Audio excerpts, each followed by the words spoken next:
Hello friends, welcome back to Sahaj Study Point. तो friends, इससे पहले जो हम हैं अपने 80 क्वेश्चंस कर चुके हैं। हमारा राष्ट्रीय आंदोलन चल रहा है और ये आज हम करेंगे 81 से लेके 100 क्वेश्चन।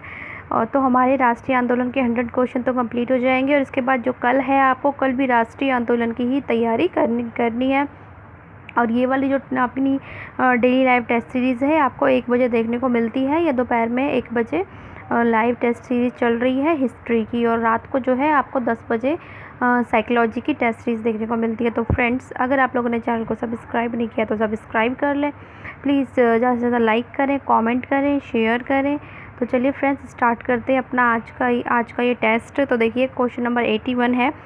1937 में कांग्रेस ने मंत्रिमंडल बनाए 7 राज्यों में, 9 राज्यों में, 5 राज्यों में या फिर जो है 6 राज्यों में। 1937 में कांग्रेस ने मंत्रिमंडल बनाए 7 राज्यों में, 9 राज्यों में, 5 राज्यों में या 6 राज्यों में।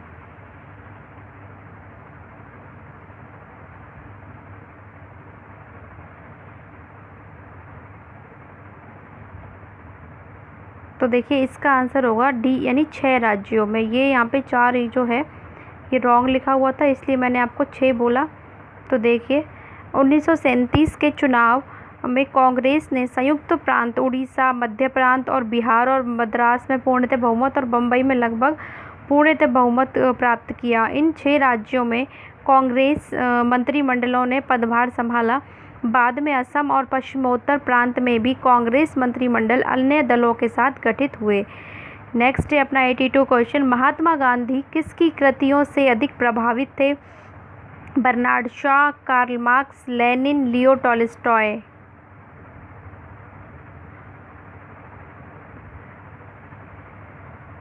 तो देखिए, इसका आंसर होगा डी, यानी कि लियो टॉलस्टॉय से। तो महात्मा गांधी जो हैं वो लियो टॉलस्टॉय से अधिक प्रभावित थे। 83 क्वेश्चन। गांधी जी किसकी रचनाओं से प्रभावित थे? Karl Marx, Thomas Hobbes, Charles Darwin, Leo Tolstoy.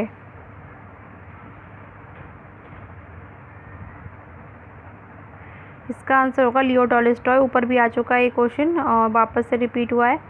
Next चलते हैं 84 क्वेश्चन की ओर। तो देखें, गांधी जी लियो टॉलस्टॉय की रचनाओं से काफ़ी प्रभावित थे। उन्होंने दक्षिणी अफ्रीका में जर्मन शिल्पकार कालेनबाख की मदद से टॉलस्टॉय फॉर्म की भी स्थापना की थी। नेक्स्ट 84 क्वेश्चन है।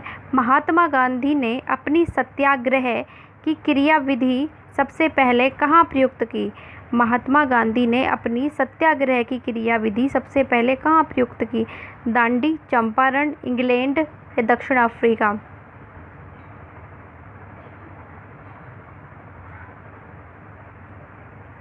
तो देखें, इसका आंसर होगा डी, यानी दक्षिण अफ्रीका में।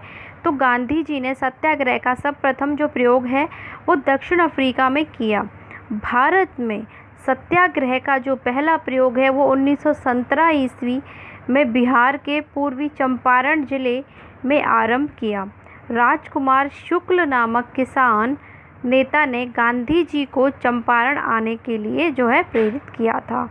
नेक्स्ट है 85 क्वेश्चन। गांधी जी ने सत्याग्रह की कला को अभ्यास रूप में कहाँ सीखा?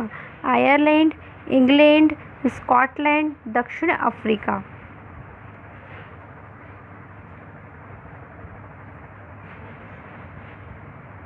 तो देखें, इसका आंसर होगा डी, यानी कि दक्षिण अफ्रीका।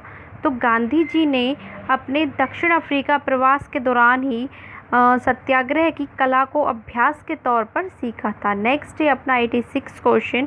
दक्षिण अफ्रीका के किस शहर में गांधी को श्वेत लोगों द्वारा पीटा और पटरी से नीचे फेंक दिया था? Cape Town, Durban, Maritzburg. ये देखो, ये इसमें रॉन्ग छप गया है, जोहान्सबर्ग। यहाँ पे है आपका मैरिट्सबर्ग,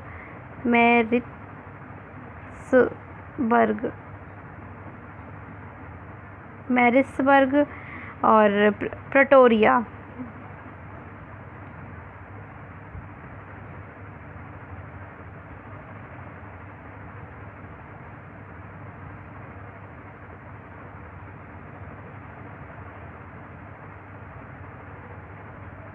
तो देखें इसका आंसर होगा मैरिट्सबर्ग, जो सी वाला जो मैंने जो आंसर कटवाया था आपको, और मैं इसके जगह पर मैरिट्स जो बर्ग है वो आपको बताया था। तो देखो, महात्मा गांधी एक भारतीय मुसलमान व्यापारी दादा अब्दुल्ला के मुकदमे की पैरवी करने 1893 ईस्वी में दक्षिण अफ्रीका गए।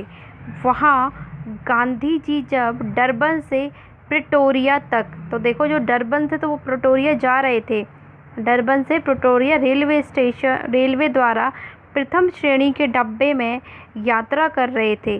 तो रास्ते में मॉरिट्सबर्ग नामक स्थान पर, तो कौन सा स्थान आया था रास्ते में? मॉरिट्सबर्ग नामक स्थान पर गांधी जी को श्वेत लोगों द्वारा पीटा और पटरी से नीचे फेंक दिया। नेक्स्ट 87 क्वेश्चन, गांधी जी से दक्षिण अफ्रीका में मिलने के लिए निम्नलिखित में से कौन गया था? बाल गंगाधर तिलक, वल्लभ भाई पटेल, गोपाल कृष्ण गोखले, जवाहरलाल नेहरू।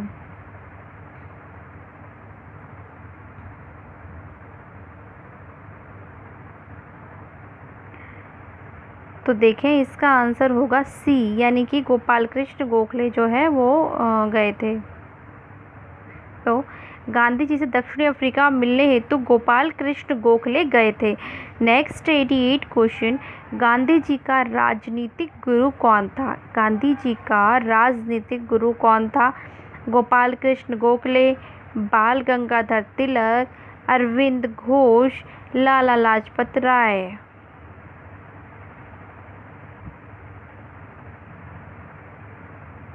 तो देखिए इसका आंसर होगा ए, यानी कि गोपाल कृष्ण गोखले। तो गांधी जी के जो राजनीतिक गुरु थे गोपाल कृष्ण गोखले थे। 9 जनवरी 1915 में दक्षिण अफ्रीका से भारत लौटने पर गांधी जी गोखले थे के संपर्क में आए। गांधी जी किसके संपर्क में आए? गोखले के संपर्क में आए, और इनके प्रभाव में आकर ही गांधी जी ने स्वयं को भारत की सक्रिय राजनीति से जोड़ा। नेक्स्ट 89 क्वेश्चन, ब्रिटिश संसद ने साइमन आयोग को किसके पुनरीक्षण के लिए भेजा था? अंग्रेजी शिक्षा की प्रगति, सामाजिक सुधार, द्विशासन की क्रियाकलाप, या हिंदू मुस्लिम की एकता।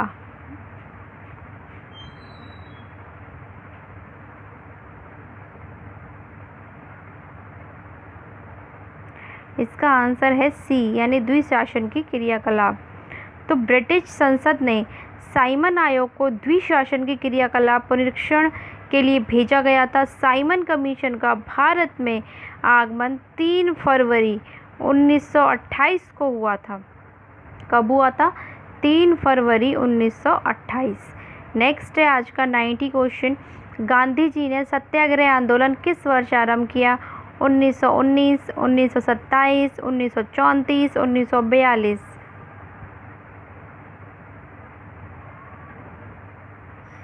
प्लीज़ फ्रेंड्स शेयर करें, आप लोग बिल्कुल शेयर नहीं करते हो, ज़्यादा से ज़्यादा शेयर करो, और जैसे ही आते हो वीडियो को वैसे ही लाइक किया करो जैसे नोटिफिकेशन आपको मिल जाए। तो देखें इसका जो आंसर है वो होगा ए, यानी 1919 सॉरी। गांधी जी ने भारत में सत्याग्रह का पहला प्रयोग यद्यपि 1917 में चंपारण में किया था, तथापि राष्ट्रीय स्तर पर उन्होंने सत्याग्रह आंदोलन 1919 में रॉलेट एक्ट के विरुद्ध प्रारंभ किया। नेक्स्ट है अपना 91 क्वेश्चन, महात्मा गांधी ने सन 1930 में सिविल अवज्ञा आंदोलन कहाँ से आरंभ किया? महात्मा गांधी ने सन 1930 में सिविल अवज्ञा आंदोलन कहाँ से आरंभ किया था? साबरमती आश्रम, अहमदाबाद, पोरबंदर, दांडी। तो इसका जो आंसर है वो होगा डी, दांडी से। तो 6 अप्रैल 1930 को गांधी ने दांडी पहुंचकर समुद्र तट पर नमक कानून तोड़कर सिविल अवज्ञा आंदोलन का प्रारंभ किया था। नेक्स्ट देखते हैं अपना क्वेश्चन नंबर 92।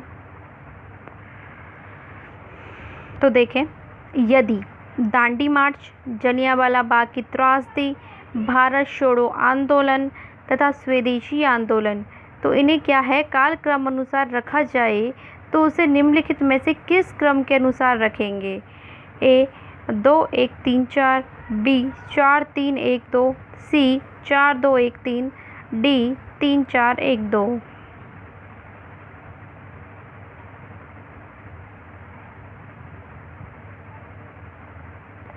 तो इसका जो आंसर है वो होगा सी, यानी 4 4 2 1 3।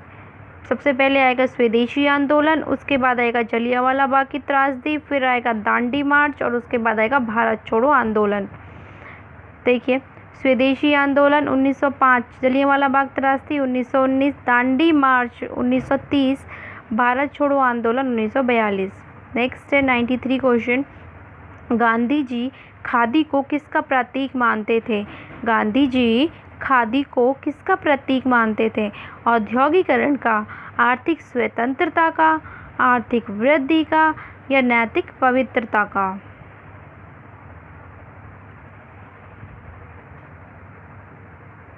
तो इसका आंसर होगा बी, यानी आर्थिक स्वतंत्रता का। तो गांधी जी खादी को आर्थिक स्वतंत्रता का जो है प्रतीक मानते थे। Next 94 question. दी गई घटनाओं के निम्नलिखित काल अनुक्रमों में से कौन सा सही है? ए है द क्रिप्स मिशन, सविनय अवज्ञा आंदोलन, द कैबिनेट मिशन प्लान, सविनय अवज्ञा आंदोलन, the Cripps Mission, the Cabinet Mission Plan, the Cripps Mission, the Cabinet Mission Plan, सविनय अवज्ञा आंदोलन, सविनय अवज्ञा आंदोलन, the Cabinet Mission Plan, the Cripps Mission.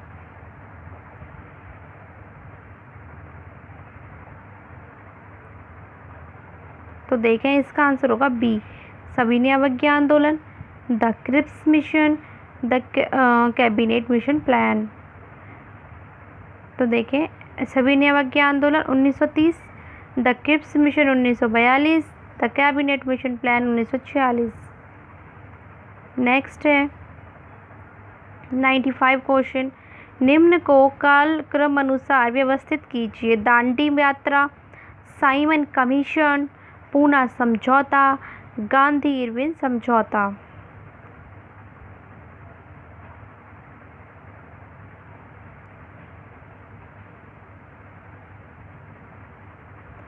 तो देखें, इसका आंसर होगा बी, यानी कि सबसे पहले आएगा आपका साइमन कमीशन, फिर दांडी यात्रा, गांधी इरविन समझौता, उसके बाद पूना समझौता। तो देखिए, साइमन कमीशन 1927, दांडी जो यात्रा है 6 अप्रैल 1930, गांधी इरविन समझौता 5 मार्च 1931, पूना समझौता जो है 26 सितंबर 1932। Next 96 question. निम्नलिखित में से किसके बीच सही मेल है? असहयोग आंदोलन सुरेंद्रनाथ बनर्जी, स्वदेशी आंदोलन रविन्द्रनाथ टैगोर, भारतीय राष्ट्रीय सेना सुभाष चंद्र बोस या स्वराज पार्टी महात्मा गांधी।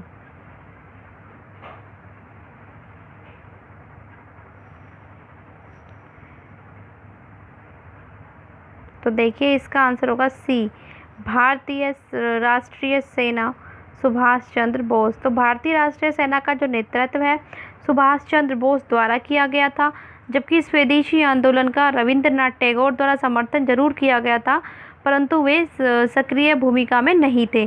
स्वराज पार्टी के गठन में मोतीलाल नेहरू एवं चित्तरंजन दास की प्रमुख भूमिका थी तथा असहयोग आंदोलन में गांधी जी के नेतृत्व में चलाया गया था। Next 97 question. बारदोली सत्याग्रह निम्नलिखित में से किस व्यक्ति से जुड़ा है? डॉक्टर राजेंद्र प्रसाद, आचार्य विनोबा भावे, सरदार वल्लभ भाई पटेल या जमना लाल बजाज।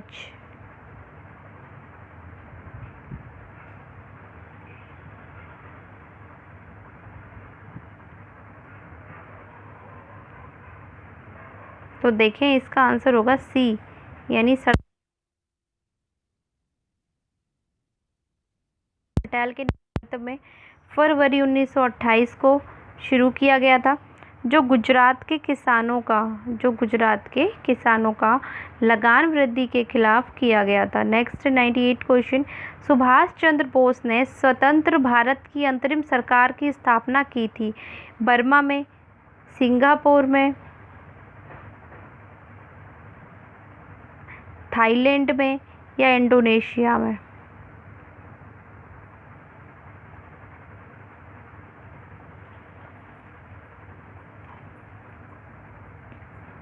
तो देखें इसका आंसर होगा सिंगापुर।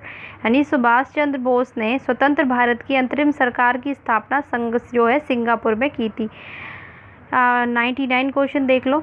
1937 यानी 1937 में किन दो राज्यों में गैर कांग्रेस मंत्रिमंडल थे? बंगाल और पंजाब में, पंजाब और उत्तर पश्चिम सीमांत प्रांत में, मद्रास और मध्य प्रांत में, बिहार और उत्तर प्रदेश में।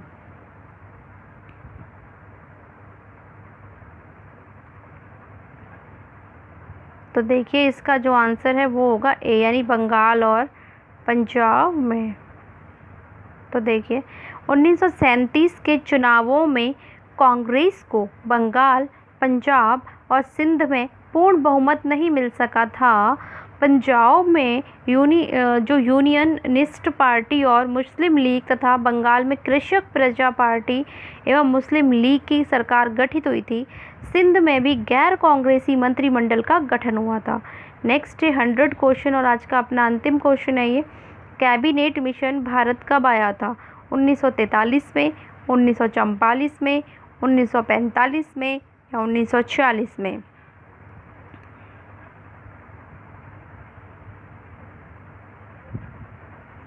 तो इसका आंसर होगा डी, 1946। तो देखिए लॉर्ड पैंथिक लॉरेंस के नेतृत्व में मार्च 1946 में कैबिनेट मिशन भारत आया। इसके अन्य 2 सदस्य थे, स्टैफोर्ड क्रिप्स और एवी अलेक्जेंडर। आई होप सो आपको ये क्वेश्चन बहुत अच्छे लगे होंगे। और फ्रेंड्स मैं आपको बता दूं हमारे 100 क्वेश्चन जो है राष्ट्रीय आंदोलन के हो चुके हैं और इसके बाद जो नेक्स्ट है आपको वो राष्ट्रीय आंदोलन ही याद करना है। कल का जो टॉपिक रहेगा अपना वो राष्ट्रीय आंदोलन ही रहने वाला है। तो ये हमारे 100 क्वेश्चन हो गए हैं। कल 20 क्वेश्चन आपको और मिलेंगे तो 120 हो जाएंगे। तो फ्रेंड्स आपको ये अच्छा लग रहा होगा, आई होप सो। तो प्लीज़ चैनल को सब्सक्राइब करें, ज़्यादा से ज़्यादा शेयर करें, कमेंट करें और फ्रेंड्स आते ही लाइक किया करो। तो फ्रेंड्स मिलते हैं नेक्स्ट वीडियो में। आज की वीडियो में इतना ही। Okay, thank you.